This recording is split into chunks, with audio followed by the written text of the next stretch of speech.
wabarakatuh. Selamat pagi ibu-ibu semua. Bahagia sekali saya Afifah, perawat yang ditugaskan untuk melakukan penyuluhan di desa ini. Nah, untuk penyuluhan kali ini saya mau menjelaskan dan berdiskusi mengenai demam berdarah atau DBD. Untuk penyuluhan kali ini saya membutuhkan waktu 20-30 menit dari ibu-ibu. Apakah bersedia dan sudah siap untuk mengikuti penyuluhan? Bersedia Mbak, sudah siap. Wah, antusias sekali ya Bu.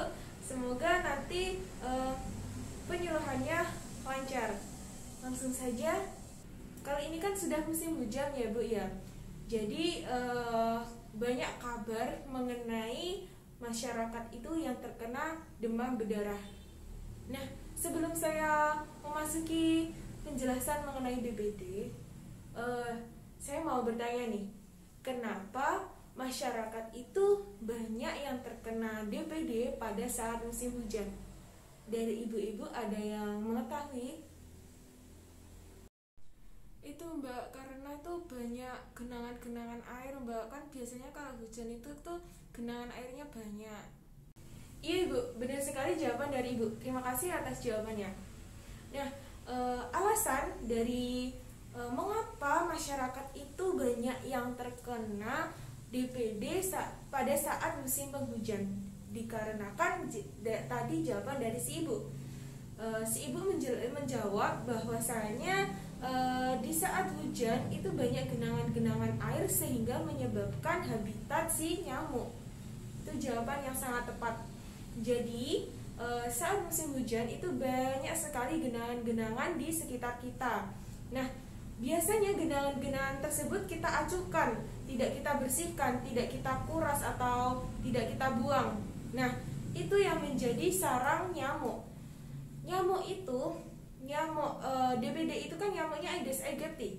Nah, nyamuk itu suka sekali dengan air-air yang jernih. Sedangkan biasanya kan musim hujan itu airnya benar-benar asli dari hujan dan jernih gitu. Jadinya nyamuk itu suka sekali dengan tempat yang ada genangan hujan tersebut. Nah, dari itu bisa menyebabkan terjadinya DBD. Nah, kemudian apa ya sih yang menyebabkan virus demam berdarah itu? Nyamuk itu yang sebagai alat transportasi atau penyalur dari virus DBD. Saya misalkan ada Ibu A yang sudah terkena virus DBD. Kemudian ada nyamuk yang menggigit Ibu A. Nah, si Ibu A itu yang terkena virus itu kan nyamuknya membawa darah dari si Ibu A. Kemudian nyamuk itu terbang kemudian menggigit lagi ke Ibu B. Sedangkan Ibu B itu sehat, tetapi gara-gara si nyamuk itu sudah menggigit dan membawa darah Ibu si A, jadi Ibu B itu bisa terkena demam berdarah. Jadi hati-hati untuk di musim penghujan ini. Kalau bisa dari lingkungan kita itu harus bersih, tidak ada genangan. Kita harus memperhatikan sekitar tempat lingkungan kita agar tidak ada genangan dan lingkungan kita bersih. Kemudian apa saja sih tanda-tanda orang yang terkena demam berdarah? Orang yang terkena demam berdarah itu biasanya yang paling utama itu badannya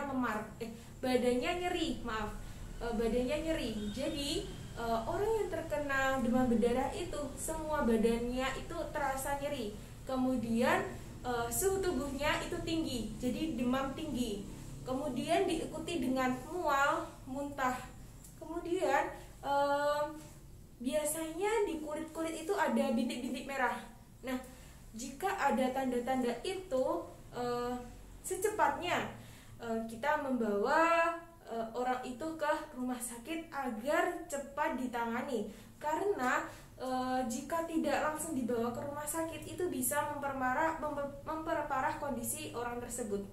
Nah, dengan itu kita bisa mencegah terjadinya DBD. Nah, sesuai dengan apa yang sudah saya bagikan, brosur yang sudah saya bagikan itu udah ada cara-cara untuk mencegah terjadinya virus DBD. Nah, saya simpulkan ya Bu, saya simpulkan menjadi 3 cara mencegah terjadinya virus DBD.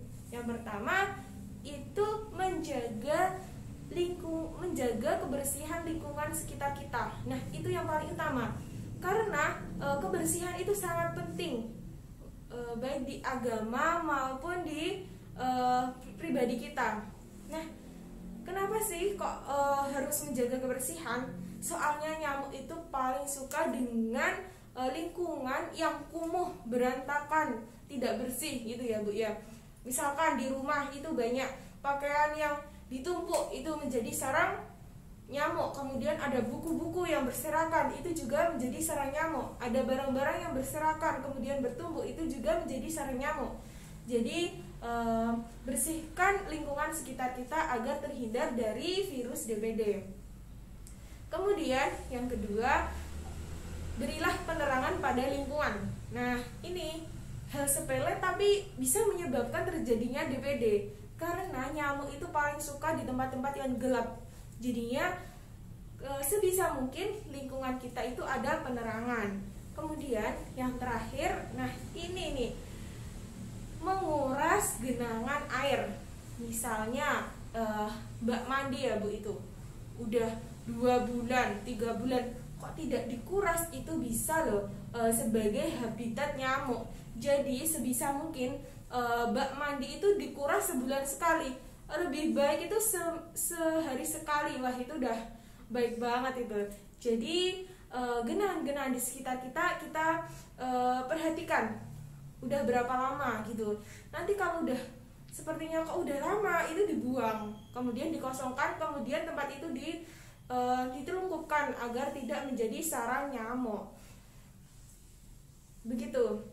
Dari penjelasan yang saya sampaikan dari ibu-ibu, apakah ada yang mau ditanyakan atau ada yang mengganjal atau ada yang menyanggah gitu? Mbak, saya tuh mau bertanya, fogging itu juga bisa mencegah terjadinya demam berdarah, Mbak? Wah, pertanyaan yang bagus Ibu. Terima kasih sudah mengingatkan saya. Tadi saya maaf kelupaan mengenai masalah fogging. Nah, untuk fogging itu penting banget untuk mengatasi terjadinya demam berdarah. Karena apa? Fogging itu sebagai alternatif untuk membunuh nyamuk-nyamuk demam berdarah. Nah, jadi sebisa mungkin dari desa itu merencanakan setidaknya sebulan sekali atau 2 minggu atau ya paling lama lah sebulan ya Bu ya, itu mengadakan fogging agar masyarakat sekitar itu terhindar dari virus DBD. Kan sayang sekali ya, dari keluarga itu ada yang terkena DBD. Nanti kalau dari keluarga ada yang terkena DBD, nanti bisa menular ke keluarga si A, B, C gitu. Jadi semakin banyak. Jadi dari pihak keluarga bisa mengusulkan atau pihak RT bisa mengusulkan ke desa untuk melakukan fogging. Gitu Ibu. Terima kasih ya Mbak. Iya Ibu, sama-sama. Ya, itu saja penjelasan dari saya.